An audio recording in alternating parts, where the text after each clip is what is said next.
written and illustrated by Beatrix who was a lady who lived over 100 years ago, and she did the most beautiful illustrations in her stories.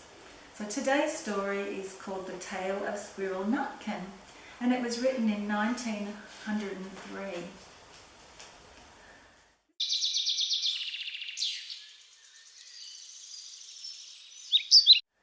This is a tale about a tale that belonged to a little red squirrel, and his name was Nutkin. He had a brother called Twinkleberry and a great many cousins. They lived in a wood at the edge of a lake.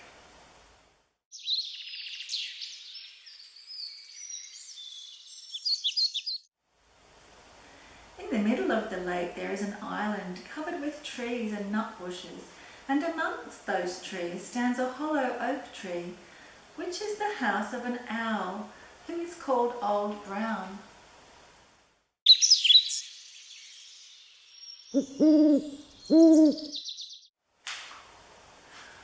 One autumn, when the nuts were ripe and the leaves on the hazel bushes were golden and green, Nutkin and Twinkleberry and all the other little squirrels came out of the wood and down to the edge of the lake.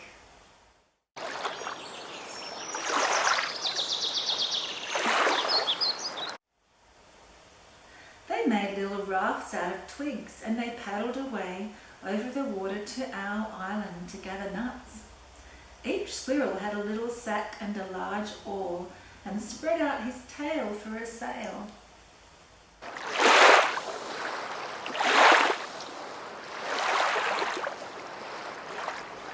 They also took with them an offering of 3 fat mice as a present for Old Brown, and put them down upon his doorstep.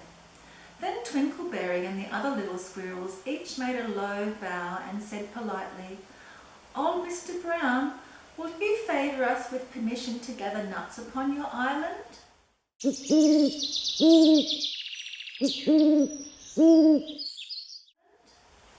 But Nutkin was excessively impertinent in his manners. He bobbed up and down like a little red cherry, singing, "Riddle me, rot-tot-tote, a wee little man in a red, red coat, a staff in his hand and a stone in his throat.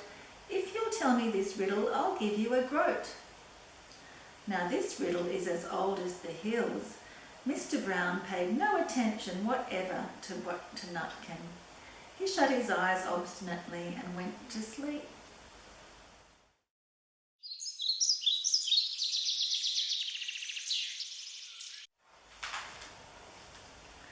The squirrels filled their little sacks with nuts and sailed away home in the evening.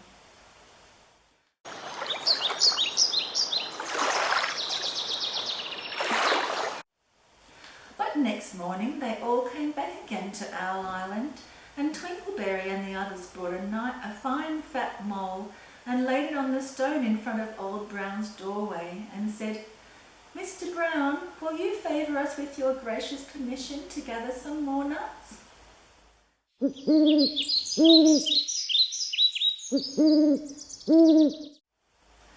But Nutkin, who had no respect, began to dance up and down, tickling old Mr. Brown with a nettle and singing, "Old Mr. B, riddle me ree, hitty-pitty within the wall, hitty-pitty without the wall. If you touch hitty-pitty, hitty-pitty will bite you." Mr. Brown woke up suddenly and carried the mole into his house.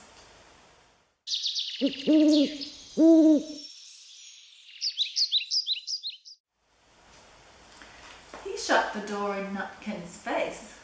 Presently a little thread of blue smoke from a wood fire came up from the top of the tree, and Nutkin peeped through the keyhole and sang, a house full, and you cannot gather a bowlful."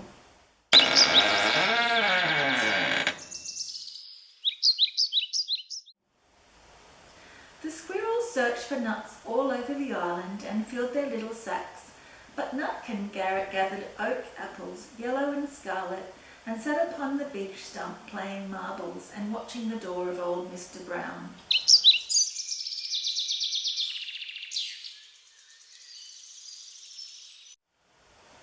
On the 3rd day the squirrels got up very early and went fishing, caught 7 fat minnows as a present for Old Brown.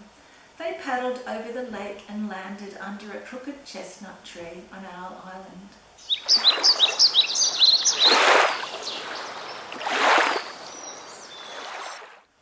Twinkleberry and 6 other little squirrels each carried a fat minnow, but Nutkin, who had no nice manners, brought no present at all.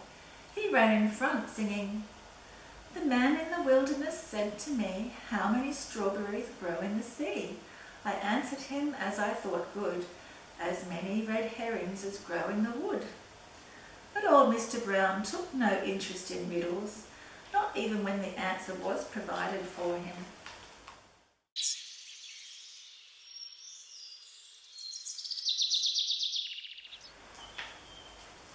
On the 4th day, the squirrels brought a present of 6 fat beetles, which were as good as plums in plum pudding for Old Brown. Each beetle was wrapped up carefully in a dock leaf, fastened with a pine needle pin.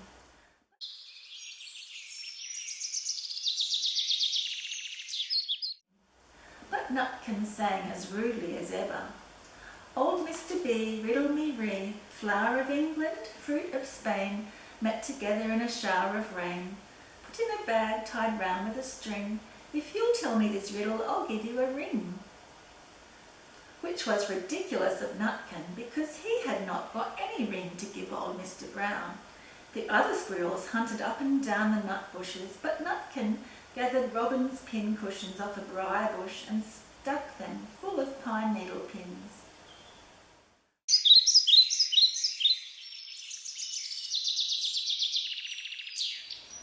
On the 5th day, the squirrels brought a present of wild honey.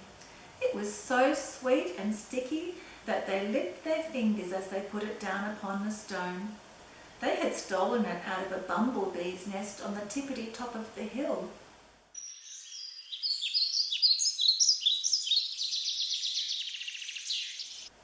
But Nutkin skipped up and down singing, "Hum-a-bum, buzz-buzz, hum-a-bum, buzz.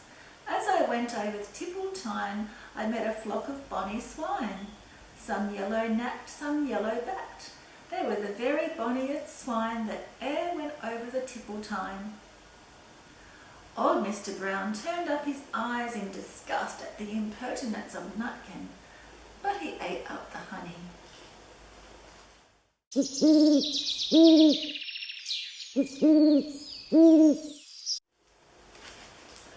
The squirrels filled their little sacks with nuts, but Nutkin sat upon a big flat rock and played ninepins with a crabapple and green fir cones.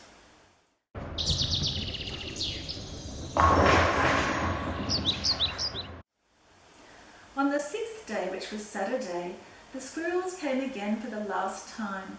They brought a new laid egg in a little rush basket as a last parting present for Old Brown.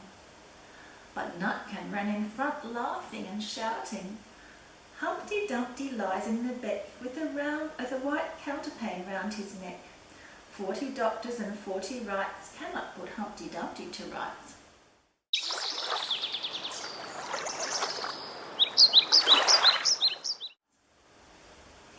Now old Mr. Brown took an interest in the eggs.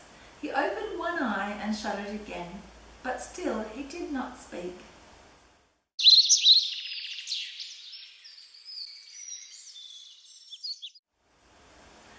Nutkin became more and more impertinent. "Old Mr. B, old Mr. B, hickamore, hackamore, on the king's kitchen door. All the king's horses and all the king's men couldn't drive hickamore, hackamore off the king's kitchen door." Nutkin danced up and down like a sunbeam, but still Old Brown said nothing at all.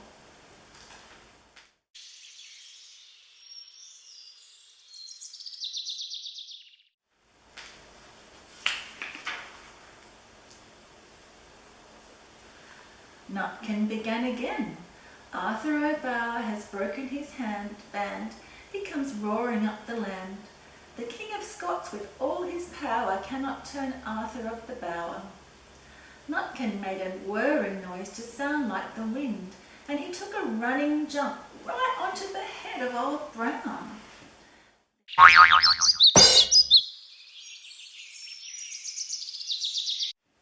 Then all at once there was a flutterment and a scufflement and a loud squeak. The other squirrels scattered away into the bushes. When they came back very cautiously, peeping around the tree, there was Old Brown sitting on his doorstep quite still, with his eyes closed, as if nothing had happened. But Nutkin was in his waistcoat pocket.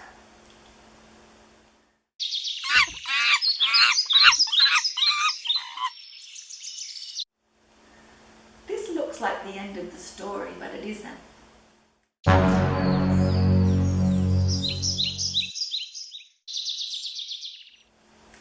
Old Brown carried Nutkin into his house and held him up by the tail, intending to skin him, but Nutkin pulled so very hard that his tail broke in two, and he dashed up the staircase and escaped out of the attic window.